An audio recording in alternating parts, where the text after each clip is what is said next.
नमस्कार। राष्ट्रपति महोदया के साइन करने के उपरांत जो महिला आरक्षण बिल था वो अब एक्ट में बदल गया है, अधिनियम बन गया है। नारी शक्ति वंदन अधिनियम बना कानून। ये सारे अखबार के मुख्य पृष्ठ पे आपको देखने के लिए मिलेगा। 18 सितंबर को विशेष सत्र के दौरान कैबिनेट की मीटिंग में इसे मंजूरी मिलती है। 19 सितंबर को कानून मंत्री अरुण मेघवाल के द्वारा प्रस्तुत किया जाता है लोकसभा में। 20 सितंबर को लोकसभा के द्वारा पारित किया जाता है पूर्ण बहुमत के साथ। सिर्फ 2 एमपी 2 सांसद इसके अगेंस्ट में वोट डालते हैं। एक है वैद्यदीन ओवैसी और दूसरे इम्तियाज जलील।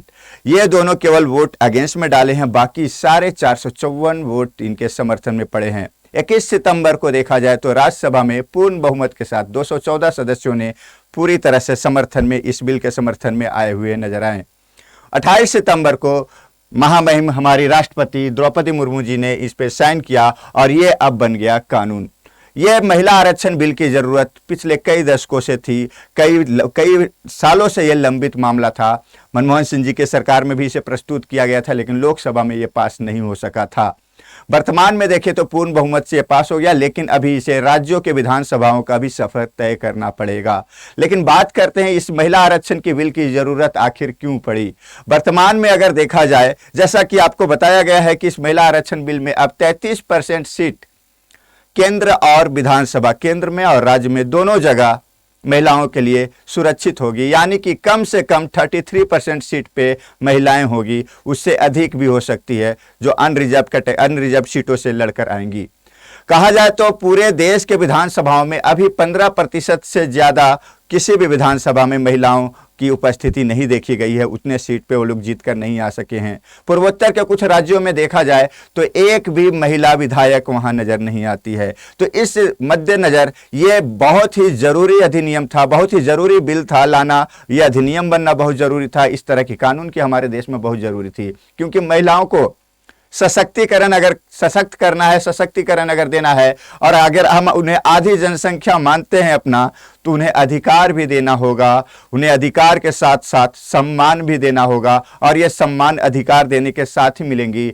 जब तक महिला का पक्ष रखने के लिए महिलाओं को ताकत नहीं दी जाएगी, सशक्तिकरण नहीं दिया जाएगा, बोलने के लिए मंच नहीं दिया जाएगा, उन्हें बात करने के लिए अधिकार नहीं दिया जाएगा, तब तक महिलाएं सशक्त नहीं हो सकती है। घर से लेकर बाहर तक, गृहस्थी के किचन से लेकर संसद तक, हर जगह महिलाओं को हम अपनी बराबरी के दर्जा देंगे। बराबरी का मतलब हमारी आधी जनसंख्या मानी जाती है, तो हमें सम्मान और अधिकार दोनों देना पड़ेगा।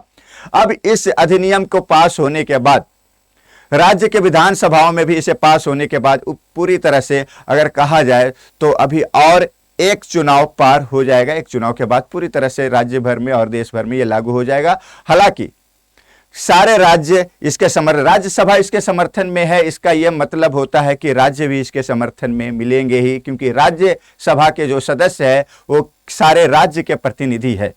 तो इस तरह से एक बहुत ही खुशी का पल हमारे लिए है कि 28 सितंबर महामहिम राष्ट्रपति महोदया द्रौपदी मुर्मू जी के साइन के साथ ही ये जो है अधिनियम बन गया, महिला आरक्षण बिल, जिसे हम कह रहे हैं नारी शक्ति वंदन अधिनियम बना कानून।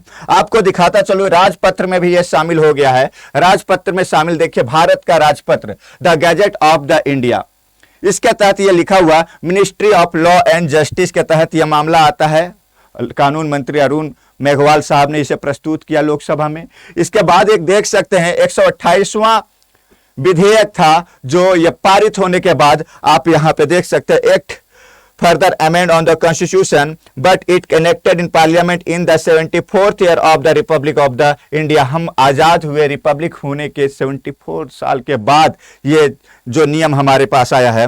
The constitution 106th amendment act 2023, और यहीं पे दिख रहा है आपको 28 सितंबर 2023। यह गैजेट में शामिल होने का मतलब कोई भी बिल पास, दोनों लोकसभा और राज्यसभा में पास होने के बाद जब राष्ट्रपति की साइन हो जाती है तो वो राजपत्र में शामिल हो जाता है, यानी कि वो एक अधिनियम के रूप में बदल जाता है। अब उस पर लागू होगा, वो कार्रवाई में आएगा, कार्य में हमारा आ पाएगा। तो ये बहुत ही खुशी का पल है हमारे देशवासियों के लिए, हमारे देश के लिए, हमारे देश की महिलाओं के लिए, क्योंकि हम सब बढ़ेंगे।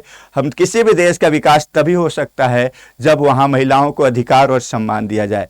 तो इस खबर के साथ हम मिलते हैं फिर अगली बार किसी इसी तरह की विशेष खबर के साथ। धन्यवाद।